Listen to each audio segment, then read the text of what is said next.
That's why a lot of these celebrities that start these things, they can't keep up. You know, like the Meghan Markles. But you're the same. You're the same. Like, I know. Yeah. I know. Yeah. Like, guys, you don't got to do this. Please, I'm begging you to stop. I knew her a bit before she met Harry. She was nothing like that. She didn't speak like that. Her mannerisms weren't like that. This is all fake. You just can't keep faking it. It's too hard. There isn't a tear in sight. It's an actor's trick. And that you don't call another human being Your Highness. Meghan Markle, the only thing she found was a rich, famous husband. You're complaining about your hard life, and you're so privileged. It's just so weird. It's ridiculous. My castle's too small. The queen was mean to me. She married for money. It's very clear she bagged the elephant. She was thrilled she became a princess. but you're the same. You're the same. Like, I know. Yeah. I know. Yeah. That man loves me so much. Are you joking? He's also a fox. What? Look what we built. We have a wife and we have 2 healthy, beautiful children. If you haven't noticed, my husband's very, very handsome. His heart is even more beautiful. Talking nonsense. It's stupid. Are you in love now more than ever? More than Are you in love? How happy and beautiful is your husband? He's so beautiful. No. They won't let me call myself Her Royal Highness anymore, but I'm gonna put it all over my stationery and on the gifts that I give to my friends. The nearest thing Meghan Markle ever had to a billion-dollar idea was marrying a prince.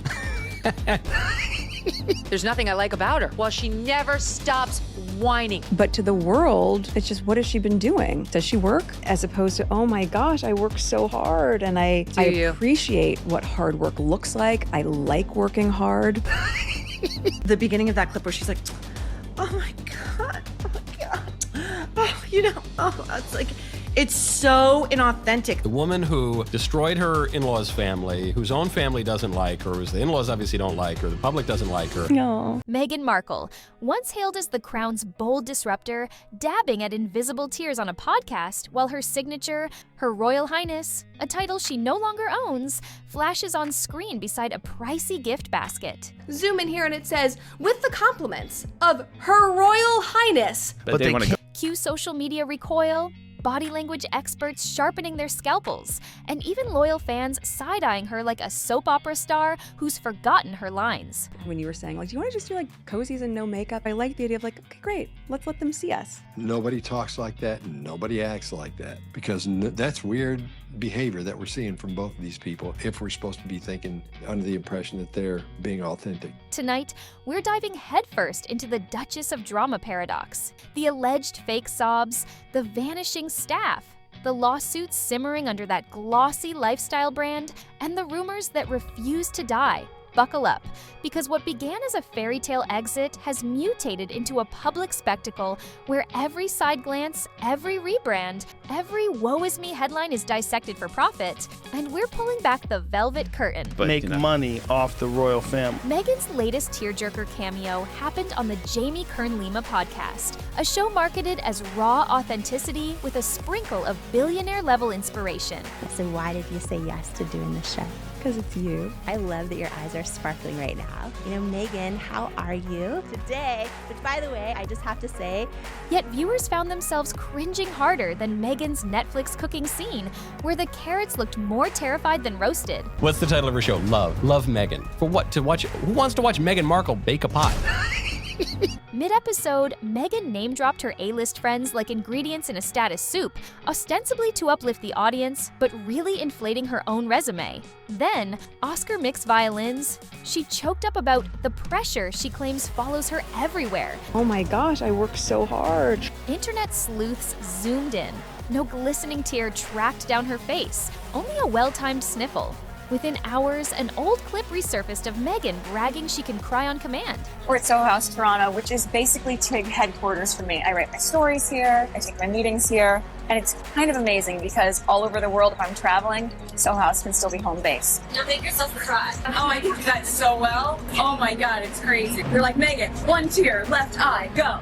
Give me 3 seconds. The court of public opinion banged its gavel. Verdict: performance, not pain. Enter body language analyst Scott Rouse, wielding pause and zoom technology like a forensic scalpel. He spotlighted Meghan's rapid blinking, the way her mouth quivered without the rest of her face following suit, gestures that lagged behind words as if her own body doubted her story. According to Rouse, authentic heartbreak floods the body. Meghan's anguish stopped at the vocal cords. His breakdown ignited another bonfire in the comment sections. Do you think you'll be married forever? Yes. Something's up here. See that little shoulder shrug when she said yes? Yes. Yes. Did you hear how high her voice was when she said yes? Yes. When we're stressed, our larynx closes up a little bit and our voice tone gets a little bit higher. That's why the pitch of the S is so high. Suddenly, audiences weren't just listening, they were watching every micro-expression as though she'd been cast in a crime documentary titled CSI: Sussex Size. Her contradictions didn't stop there. During that same podcast, a photograph of Meghan's curated gift basket flashed on screen, topped with a handwritten card signed Her Royal Highness. Small hiccup. She and Harry forfeited that style when they stepped away from royal duties. Commenters pounced. You can't quit the firm and keep the stationery. Even sympathetic listeners winced at the audacity. 40 minutes into the podcast, this little picture, quite a grainy picture, flashed up, which shows a basket of, homemade preserves with a card on it, HRH, Duchess of Sussex, Meghan. You dropped off this gift basket with ice creams, homemade strawberry sauce to put on top of the ice cream. I find it a little bit cringe to give a gift to a close friend and sign it Her Royal Highness. A YouGov poll soon followed, revealing a jaw-dropping 97% of respondents wanted King Charles to yank every remaining title the Sussexes cling to. Charles, ever the monarch of measured pauses, hasn't swung the axe yet. But insiders whisper that Prince William, future king and current volcano, won't hesitate. In his eyes, the Sussex escapades are less Netflix spin-off and more treasonous TikTok. Meanwhile, Prince Harry made headlines pleading for taxpayer-funded security after ditching the very institution that provided it. I don't know how much longer my father has.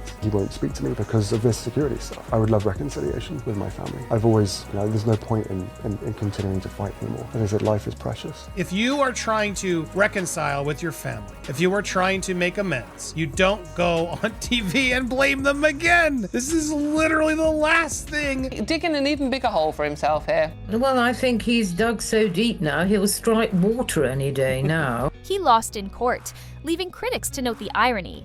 The self-declared independent rebels still want the royal ATM on speed dial. And while Harry litigated, Meghan pivoted, again, launching her lifestyle venture American Riviera Orchard, only to scrub the name off the website and re-emerge as the rebranded as ever. Meghan's podcast has fallen off the charts. She's been criticized for the content. There are rumors that her As Ever launch wasn't as successful as she considered it critically. But the fresh start was more copy-paste. Small businesses already operating under the same moniker cried foul. Trademark lawyers sniffed a payday, and eagle-eyed observers spotted that her delicate crest logo mirrors a centuries-old coat of arms from a Spanish town. When your chic font borders on copyright cosplay, expect legal pen pals. Then came the bath salt fiasco straight out of a Lifetime cautionary tale. Meghan's DIY recipe, showcased in her Netflix series, allegedly scorched a Maryland woman named Robin Patrick, a diabetic now threatening a $10 million lawsuit against Meghan, Netflix, and Archewell. Patrick claims arnica and Himalayan salt triggered burns and ulcers, turning self-care into emergency care. What was marketed as soothing luxury might morph into Exhibit A in a courtroom. As cracks widen in the Sussex sheen, the ghosts of Meghan's pre-Duchess days stalk social media. Whispers persist that she once worked as a yacht girl, a polite euphemism for glamorous party hosts aboard billionaire boats. Wasn't there some speculation that she was on Epstein's yacht at one point in time? But Meghan Markle has been accused of being a former yacht girl. They're also claiming that she could have spent time with Prince Andrew and Jeffrey Epstein before meeting Prince Harry. Meghan was invited to join a yacht week in Croatia in 2016. There's evidence that suggests that she went on Epstein's yacht at the same time as Prince Andrew. Most of Meghan Markle's yacht girl pics have been scrubbed from the internet. There was a sex tape about her. And I saw it. What do Americans really think of Harry and Meghan? We despise them. No smoking gun exists, but the rumor lingers like stubborn perfume. Then there's her supposed ignorance of royal life before dating Harry, a claim contradicted by archived blog posts gushing over palace pomp and circumstance. Friends recall her flipping through Princess Diana magazines long before fate or algorithm matched her with a prince. Each resurfacing detail fuels the narrative that Meghan's meteoric rise was less serendipity,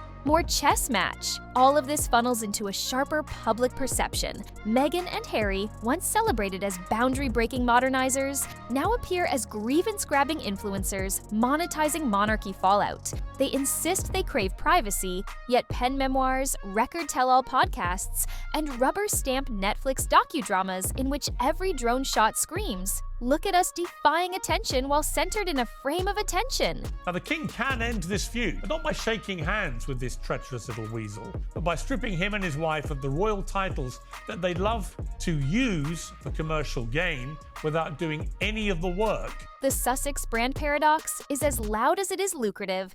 Condemn the tabloids, then sell them exclusive interviews, denounce titles, then sign guest cards with them, detest the old guard, then mimic its trappings on upscale stationery. And let's not forget the exodus of staffers, nannies, communications aides, assistants, cycling through Frogmore Cottage faster than royal hashtags trend on Twitter. Operational chaos, whispered one unnamed former employee. Another likened Archewell's turnover to a revolving door at a Vegas casino. Blink and you're replaced. Critics argue the churn exposes a management style at odds with the compassion the couple preaches. Not only is she incredibly controlling, but she's a bitch about it to everybody who works for her. When things inevitably start spiraling downward, she blames everyone but herself. After all, you can't build a global humanitarian empire on exit interviews and NDA-sealed grudges. Yet the most damning indictment isn't a lawsuit or lost title. It's the erosion of public trust. The audience who once rooted for the underdogs now scroll past their headlines with a weary eye roll. In the culture war of authenticity, perception beats proclamation. You can cry on command, sign off as royalty, or launch pastel-branded jam. But if the crowd believes it's orchestrated, the performance flops. That's the danger of weaponizing vulnerability. Eventually, the viewers spot the strings. So where do Meghan and Harry go from here? If King Charles chooses diplomacy, their titles remain an awkward asterisk. But should William ascend with a grudge, the axe could fall swiftly, stripping HRH faster than you can say Netflix renewal. If those trademarks keep stepping on pre-existing toes, courtrooms from California to Madrid could become costly tour stops. And if more products spark lawsuits, the wellness aesthetic will curdle into legal boilerplate disclaimers longer than the product descriptions. In the broader scheme, the Sussex saga is a cautionary epic about image over substance. They began as royal iconoclasts, pledging to transform archaic tradition, only to craft an influencer industrial complex powered by grievances and curated vulnerability. Every misstep invites scrutiny. Every pivot looks calculated. Every authentic podcast feels test-screened by crisis management consultants. The public can stomach imperfection.